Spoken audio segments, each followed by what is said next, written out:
반갑습니다. 플러스 경매 김수경입니다. 저는 부산, 울산, 경남 지역에서 경매 대행 그리고 경매 교육을 하고 있습니다. 오늘 말씀드릴 주제는 명도에 관련된 것입니다. 인도명령 신청에 대해서 얘기를 해보려고 합니다. 여러분 이제 경매 낙찰을 받고 그리고 나면 우리가 이제 대출 조건을 알아보죠. 그래서 여러 군데 문의를 해봐서 가장 좋은 조건을 선택을 해서 그리고 대출 신청하고 그리고는 잔금 마감일 전에 잔금 납부를 합니다. 그리고 이제 잔금 납부를 하면서 부동산 인도명령 신청을 동시에 하게 되죠. 그죠? 대부분은. 자, 그럴 때 그 인도명령 신청의 대상은 누구로 해야 합니까? 라는 그런 문제입니다. 소유자냐, 임차인이냐, 누구냐, 거. 전입된 사람이냐, 어떠하냐. 인도명령 신청이란 것은 우리가 명도를 위해서 하는 겁니다. 명도라는 것은 그곳에 살고 있는 사람을, 그죠? 내보내는 거죠. 그게 명도죠. 그러면 현재 살고 있는 사람이 누군가, 그곳을 점유해서 사용하는 사람이 누군가를 먼저 파악을 해야 되겠죠. 그죠? 그래서 그런 것은 뭐 법원에서 나온 자료라든지 또는 뭐 전입세대 열람이라든지 법원의 현황조사서에 나온 그 전입되어 있는 세대와 우리가 입찰 직전에 다시 전입세대 열람을 해보면 뭐 이렇게 사람이 전입세대가 바뀌어 있는 경우도 있습니다. 물론 그게 바뀌었다고 해서 나중에 뒤늦게 전입되어 있는 사람이 그 사람이 대항력 있는 임차인이어서 우리가 임차인 보증금을 인수한다든지 그런 위험은 없습니다. 하지만 제대로 우리가 파악을 하고 있어야 되겠죠. 그리고 또 전입되어 있다고 해서 그 사람이 꼭 살고 있는 것은 아니에요. 그죠? 전입되어 있는 사람 따로, 현재 살고 있는 사람 따로 그럴 수 있습니다. 그래서 실제로 누가 사는지를 파악을 하기 위해서 엄청난 노력들을 합니다. 그죠? 물론 대부분은 뭐 소유자가 살고 있고 전입돼 있고 뭐 그런 경우가 많죠. 그리고는 뭐 임차인이 있고 그렇지만 불확실한 경우가 간혹은 있다라는 겁니다. 그래서 제대로 파악을 해서 인도명령 신청을 해야 하며 그 파악은 임장 시에 해야 되는 겁니다. 그런데 간혹 이렇게 경매권 보면 전입세대가 없는 경우 있습니다. 전입세대가 없고 사람도 안 사는 것 같고 그러면은 어떻게 합니까? 사람도 안 살고 전입되어 있는 사람도 없는데 그건 그냥 잔금 내고 문 따면 안 됩니까? 워낙에 많이 들었던 말인데요. 그래도 인도명령 신청을 저는 합니다. 그러면은 누구를 대상으로 합니까? 그런 경우에 임차인도 없고 다른 전입되어 있는 사람도 없고 그런 경우에는 소유자 대상으로 합니다. 소유자가 거기에 거주하고 있지 않다 하더라도 일단은 소유자 대상으로 합니다. 어떡하겠습니까? 그렇게 해야죠. 자, 그런데 그런 경우에 살고 있진 않지만 소유자가 전입은 돼 있고 살고 있지 않은 경우도 있고 또 여러분이 등기부 등본 있지 않습니까? 등기부 등본을 열람을 해보면 소유자의 거주지가 다른 곳인 경우도 있습니다. 예를 들면 해당 물건이 부산에 있는 어떤 물건인데 그 소유자는 경기도에 있다든지 뭐 대구에 있다든지 그럴 수도 있는 겁니다.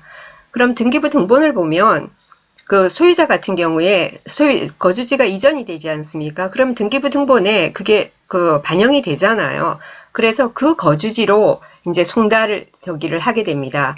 부동산 인도명령 신청을 할 때 소유자 대상으로 한다고 해서 무조건 그 부동산, 경매 부동산 소재지로 송달을 하는 게 아니라 그 사람이 다른 곳에 거주하고 있다면 등기부 등본에 그 내용이 나와 있다면 그쪽으로 하시는 게 낫습니다. 먼저. 예를 들면 부산에 있는 아파트라고 해서 예를 들면 부산으로 하지 마시고 거주지가 등기부에 나와 있으면은 서울이다 나와 있으면은 부동산 인도명령 신청을 하면서 그 인도 대상 부동산은 부산 물건이지만 송달지는 그러니까 서울 그 사람이 있는 곳으로 하시라는 거죠.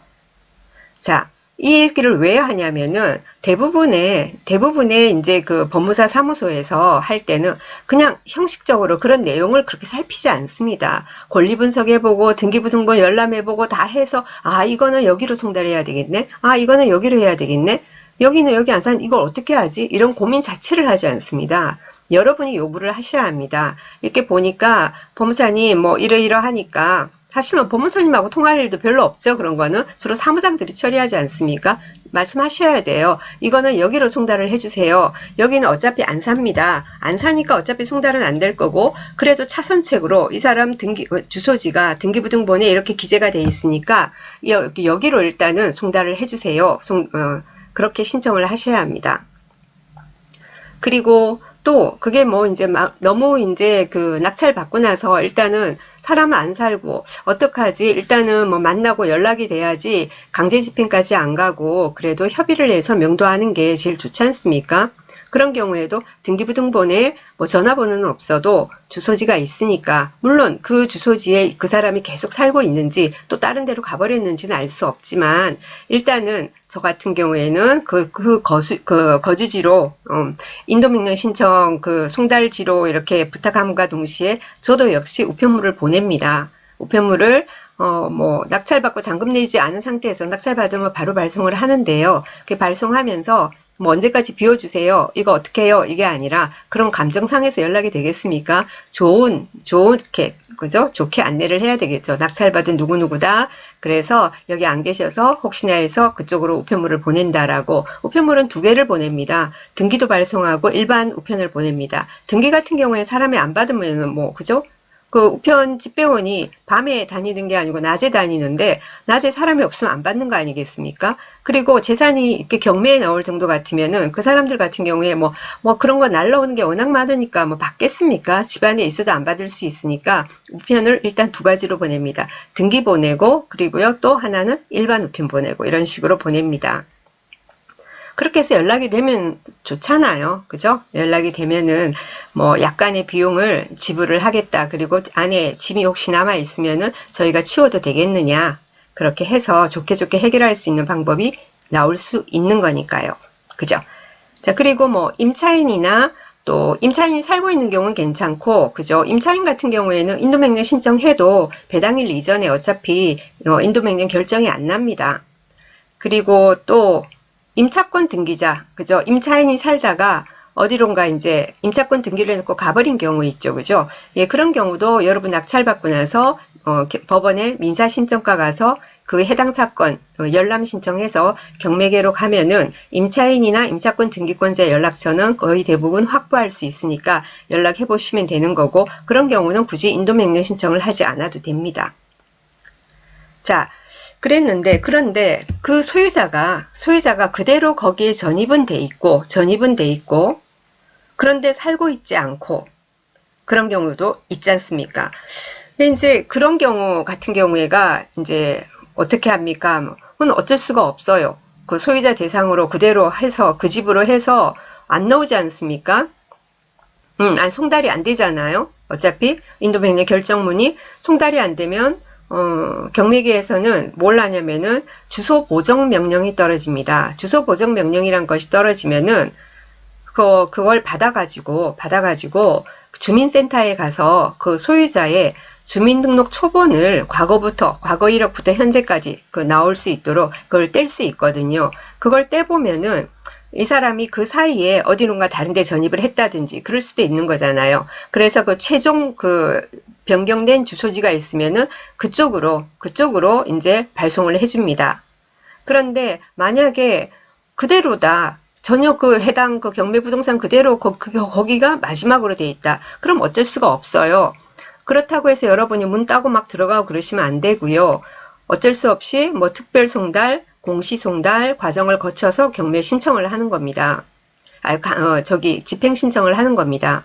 그런데 경매계에 따라서 그동안 그 채무자한테 경매 신청이 들어오고 아주 오랜 기간 동안 계속 그 사람한테 관련되는 우편물을 보냈는데 계속 폐문부제 안 뜨고 했다라는 그 이력들이 있지 않습니까? 그럼 그 경매계에 따라서는 간혹은 가장 저는 운이 좋았던 경우가 어떤 경우냐면은 아예 그 경매계에서 발송 송달로 처리를 해주더라고요.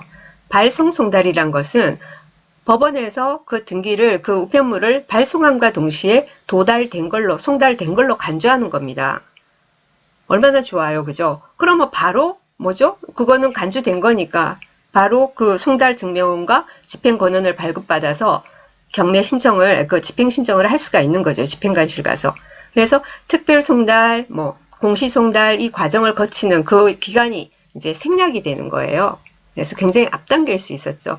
그런 경우도 있고, 어떤 경우는 특별송달 단계는 거치지 않고 바로 공시송달로 넘어간 경우도 있었고, 뭐 여러 가지 다양합니다. 하지만 원칙대로 전부 다 간다면 일단 발송해서 안 되지 않습니까? 없어요.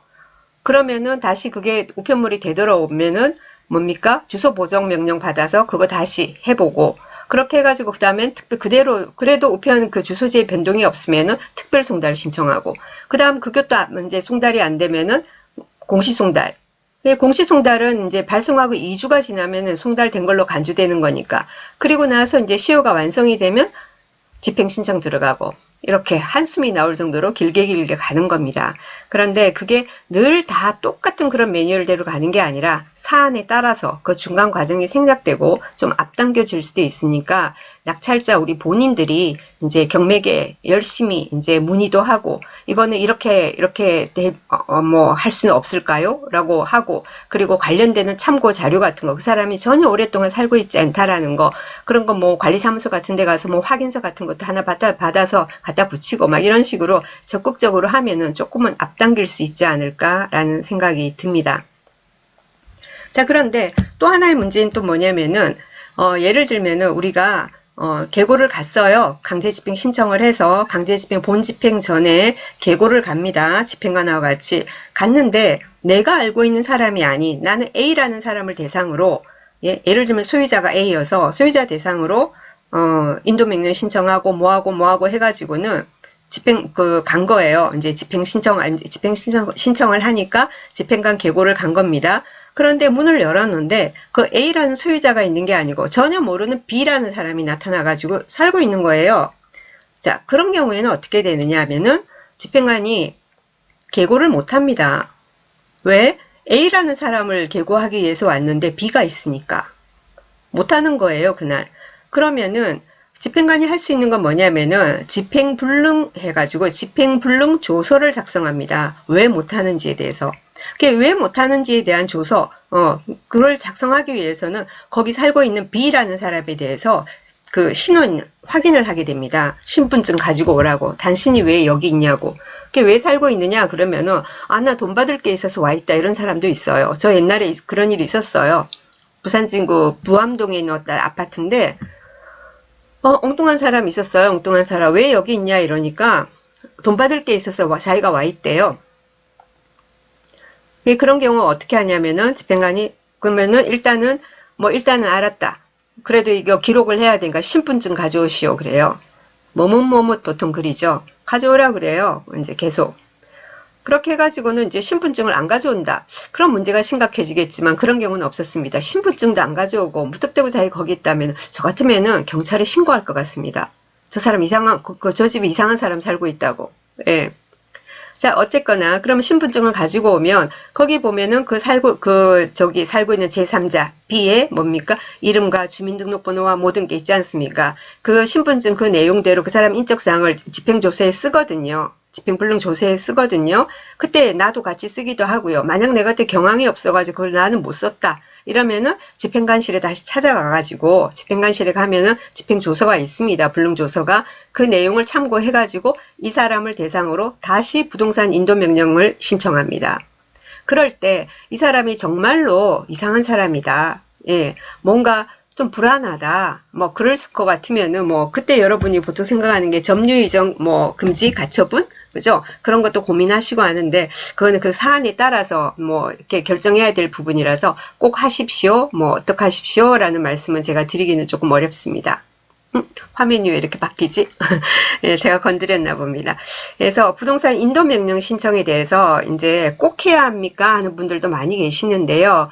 부동산 인도명령 신청은 배당받는 임차인이 아니면은 하시는 게 좋습니다. 어차피 그 강제 집행을 꼭 하기 위해서 부동산 인도명령 신청은 하는 건 아니고요. 인도명령 신청을 하면 그 결정문이 그 사람한테 가지 않습니까? 또 안 받으면은 우리가 야간이나 휴일 특별 송달을 신청하면 집행관이 직접 밤이나 휴일에 가서 띵동띵동 하고 막 그러거든요. 그러니까 아무래도 심리적인 압박이 그죠? 느껴지겠죠. 그래서 우리가 명도 협상을 이렇게 하는데 조금이라도 도움이 됩니다. 그러니까 인도명령 신청하는 거는 돈도 얼마 안 들고 하니까, 잔금 납부하면서 아깝다 생각하지 마시고 꼭 하시고요. 그리고 이제 잔금 납부하고 인도명령 신청을 6개월 이내에 꼭 해야 합니다. 뭐 그 안엔 다 끝나지만 혹시나 해서 말씀드립니다. 6개월이 지나버리면은 인도명령 신청해가지고 빨리 해결할 수 있는 게 아니라 6개월 지나면 못합니다. 그때는 진짜로 명도 소송이란 것으로 해결을 해야 합니다. 그러니까 거기 있는 사람하고 질질질질 끌면서 시간 버리지 마십시오. 왜 6개월을 설명을 드리냐면 간혹 이럴 수도 있을 것 같아서요. 여러분이 예를 들면 거기 원래 살고 있는 사람하고 특히 투자자들 같은 경우에 명도를 하면 명도비가 들고, 그리고 또 이렇게 임대를 내놓으면은 임차인이 언제 들어올지 모르니까 공실 기간 동안 은행이자 계산하고, 또 공인중개사 중개해주는 분 수수료 나가고, 그리고 그 임차인 들이려면 도배장판 해야 되고 손 좀 봐야 될 것 같고 막 비용도 들고 머리도 아프고, 그런 생각을 하니까 임차료를 조금은 저렴하게 해서 기존 살고 있는 사람하고 임대차 계약을 나는 해야 되겠다, 이런 생각들을 많이 하십니다. 자, 그랬을 때 그 사람이 즉각즉각 해가지고는 빨리빨리 계약서 쓰고 제대로 돈이 들어오고 그러면 되는데, 아닌 경우가 많이 있습니다. 아닌 경우가, 특히나 소유자 같은 경우에는 특히나 그렇습니다.